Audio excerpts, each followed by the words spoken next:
ഇപ്പോൾ സാറിൻ്റെ സ്ക്രിപ്റ്റിൽ കൂടുതൽ ജഗദീഷ്, മുകേഷ്, ജയറാം ആ ഒരു പാറ്റേണുള്ള സംഭവമാണ്. ഇപ്പോഴത്തെ സംഭവത്തിൽ വെച്ച് ഇവരെ കൊണ്ട് ഒരു സ്ക്രിപ്റ്റ് ചെയ്ത് വിജയിപ്പിക്കാൻ പറ്റും തോന്നുന്നുണ്ടോ? അങ്ങനെയല്ല. ഇപ്പോഴത്തെ ഒരു സംഭവം സിനിമയിൽ എന്താണെന്ന് വെച്ചിട്ടുണ്ടെങ്കിൽ, ഇപ്പോൾ ഒരു സിനിമ ഒരു പ്രൊഡ്യൂസർ പ്ലാൻ ചെയ്യണത്, ഇത് സിനിമാക്കാർക്ക് മാത്രം അറിയാവുന്ന സംഭവം. ഒരു ആർട്ടിസ്റ്റിൻ്റെ ഡേറ്റ് കിട്ടിക്കഴിഞ്ഞാൽ, ആർട്ടിസ്റ്റിൻ്റെ ഡേറ്റ് കിട്ടാൻ ഭയങ്കര പാടെന്ന് വെച്ചാൽ എല്ലാ ആർട്ടിസ്റ്റും സ്വന്തം പ്രൊഡ്യൂസ് ചെയ്യുന്ന ഒരു കാലമുണ്ട്.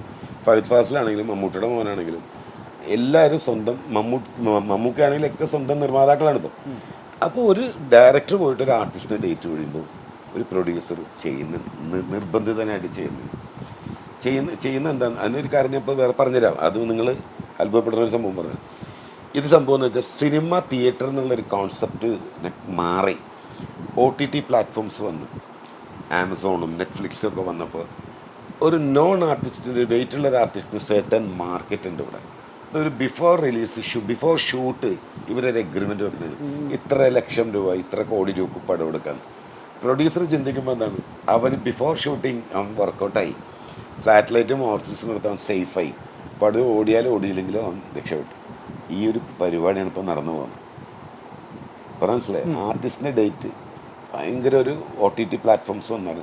ഇപ്പം നമുക്ക് ചിന്തിക്കാൻ പറ്റില്ല. നമുക്കിപ്പോൾ മുകേഷിനെയും ജഗദീഷിനെയും സിദ്ദീഖിനെയൊക്കെ മെയിൻ താരങ്ങളായിട്ട് ചെയ്യാൻ പറ്റില്ല. കാരണം OTT-കാരെടുക്കില്ല. അവർ പറയും നിങ്ങൾ തിയേറ്ററിൽ റിലീസ് ചെയ്യും.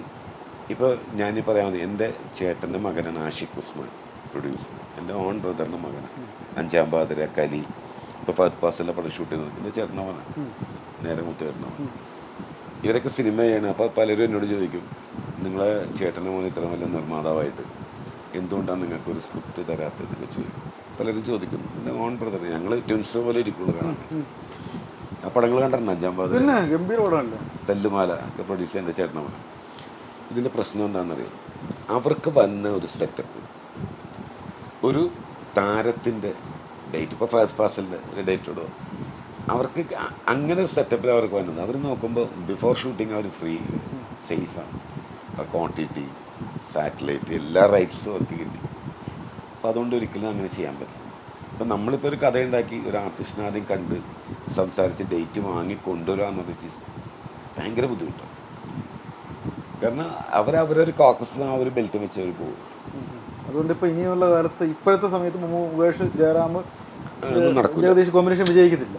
അത് ചെയ്യാൻ പറ്റില്ല. നമുക്ക് ചെയ്യാൻ പറ്റാത്ത പറഞ്ഞാൽ ചെയ്യാൻ നോക്കി നമുക്കൊരു കോൺഫിഡൻസ് വേണം. അതായത് വന്ന പ്രൊഡ്യൂസറിന് ഒരു ആംബിയർ ഉണ്ടാവണം.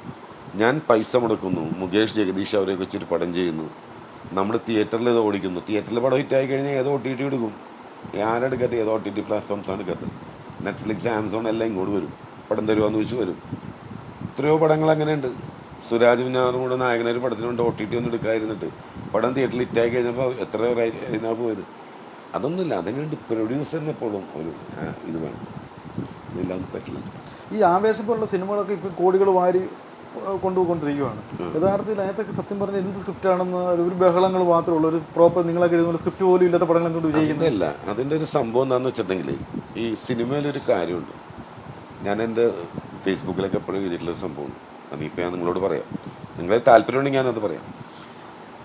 Villain, hero becomes A villain. Villain എന്ന് പറഞ്ഞാൽ ഹീറോ എന്നിട്ട് പോകുമ്പോൾ വില്ലനാവണമല്ല. ഹീറോക്ക് ഒരു വില്ലനിസം ഉണ്ടെന്നുണ്ടെങ്കിൽ അത്തരം സിനിമകൾ സൂപ്പർ ഹിറ്റായിട്ടുള്ള ചരിത്രമാണ് ഇന്ത്യൻ സിനിമയിലുള്ളത്. രാജമാണിക്യം എന്നൊരു സിനിമ, മാണിക്യമായിട്ട് മമ്മൂട്ടി വന്നു. മമ്മൂട്ടി അതിൽ വില്ലനിസമാണ്, വില്ലനിസമാണ്. ആ പടം ഓടി, സ്ലാങ് ട്രിവാൻഡ്രം സ്ലാങ് ആക്കി കൊടുത്തു. പിന്നെ അതുപോലെ ഈ പടം ആവേശം എന്ന് പറഞ്ഞ സിനിമ, റാഫി മക്കാട്ടിൻ്റെ ഒരു പടം ഉണ്ടായിരുന്നു, പാണ്ടിപ്പട എന്നൊരു സിനിമ, അറിയാവുന്ന.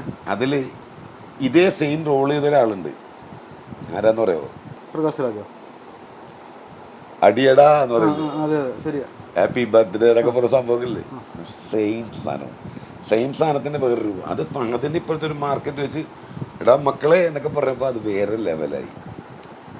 ഇപ്പം അത് ഒരു വില്ലനിസമുള്ള ഒരു സാറിന് എപ്പോഴും ഒരു അങ്ങനത്തെ കഥകൾ ചെയ്ത ഹിറ്റാണ്. ഇത് പുറത്ത് പറയാൻ പറ്റില്ല. അങ്ങനെ സംഭവം ചെയ്താൽ പടം സൂപ്പർ ഹിറ്റ് കാശ് കിട്ടും. ഇപ്പം എൻ്റെ പടനായ എന്ന സിനിമ ഓടിയതുണ്ട്, വിജയരാഘവൻ എന്ന് പറഞ്ഞാൽ ഒരു കൂലിത്തല്ലേറെ ഫൈറ്റ് ജയിലിന്ന് എൻ്റെ സംഭവം. അതിലൊരു വില്ലനിസം ഉണ്ടായിരുന്നു. എന്താ ഗോദേക്കറിയിട്ടിൽ ഡി എന്നൊക്കെ പറഞ്ഞാൽ അറിയാലോ, അദ്ദേഹത്തിൻ്റെ ഫൈറ്റ് സീക്കും അതുകൊണ്ട്. അപ്പോൾ ഒരു ഹീറോ ഒക്കെ ഒരു വില്ലനിസം സംഭവം ഉണ്ടെങ്കിൽ പടങ്ങളെല്ലാം. അതാണ് ആവേശത്തിൻ്റെ വിജയം. ഈ ഫഹദ് ഫാസിലിനെയൊക്കെ വെച്ച് ഒരു ഭയങ്കരമായിട്ട് റേഞ്ചുള്ള നടനല്ലേ ഫഹദ് ഫാസിലൊക്കെ? ഗ്രേറ്റ് ആക്ടറല്ലേ, ഭയങ്കര. ഏത് സീൻ ഇപ്പോൾ സത്യനന്ദിക്കാടിൻ്റെ ഒരു പടം വന്നു, ഒരു ഹ്യൂമർ പടം, ഇന്ത്യൻ പ്രണയകഥ.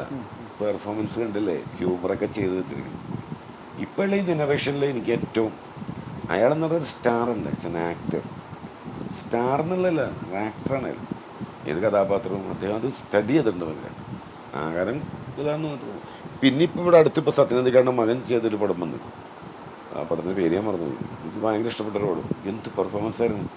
ഞാൻ ചോദിക്കുന്നത് ഇപ്പോൾ മമ്മൂട്ടി, മോഹൻലാൽ, സുരേഷ് ഗോപി, ജയറാം, ദിലീപ്, ഇവർക്കൊക്കെ ഒരു ആകാര ഭംഗിയുണ്ട്, സൗന്ദര്യമുണ്ട്, ഒരു സ്ക്രീൻ പ്രസൻസ് ഉണ്ട്. ഫഹദ് ഫാസിൽ അങ്ങനെയുള്ള നടന്മാർക്കൊരു എന്ന് പറയുന്നത് ഒരു നടൻ എന്ന രീതിയിൽ ഒരു സൗന്ദര്യത്തിൻ്റെ ഒരു ഇല്ല, സൗന്ദര്യ പ്രശ്നമല്ല ഇപ്പം നടന്മാർക്ക്. സൗന്ദര്യമില്ലാത്ത നടനായിട്ട് ആദ്യം വന്നത് ദിലീപാണ്.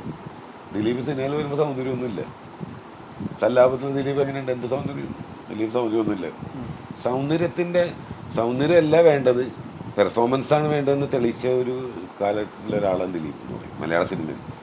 ഇന്ത്യയിലൊക്കെ ഒരുപാട് പേരൊക്കെ അനുഭവം വന്നിട്ടുണ്ട്. ഇപ്പം ഇന്ന് സിനിമയിൽ സൗന്ദര്യമൊന്നും വേണ്ട, ഇന്ന് സിനിമയിൽ സൗന്ദര്യം ശാപമാണ്.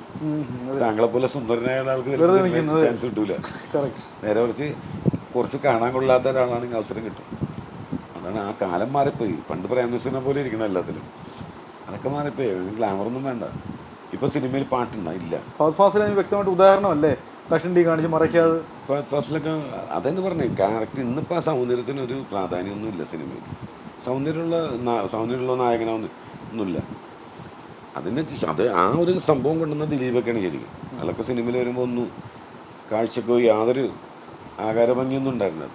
ജയറാമൊക്കെ വരുമ്പോൾ പിന്നെ നല്ല ജയറാമിനൊക്കെ നല്ല ഇതുണ്ടായിരുന്നു. നടൻ്റെ എല്ലാ ഒത്തിണങ്ങിയ ഒരാൾ ജയറാം തന്നെയായിരുന്നു അല്ലേ? മോഹൻലാൽ സിനിമയിൽ വരുമ്പോൾ വില്ലനായിട്ടല്ലേ വന്നത്. അദ്ദേഹത്തിന് നായകനായുള്ള സൗന്ദര്യമൊന്നും ഉണ്ടായിരുന്നില്ല ആദ്യം.